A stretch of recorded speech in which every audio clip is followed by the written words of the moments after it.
Starting to repair the roof that blew off 200 foot over there.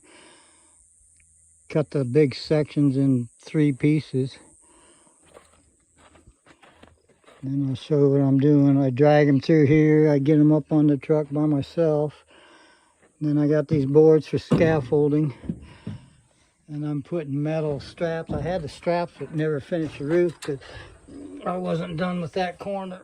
But now I'm strapping each 2x4 to the main beam. And then once I get it all corner finished and strap them too.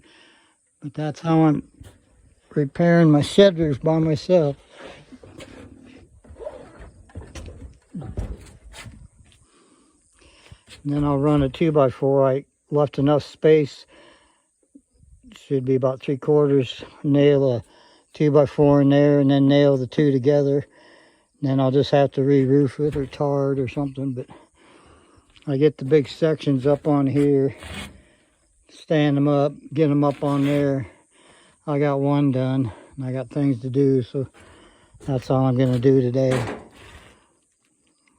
Be probably 20 hours, maybe 30 hours to repair the roof that blew off in a microburst tornado.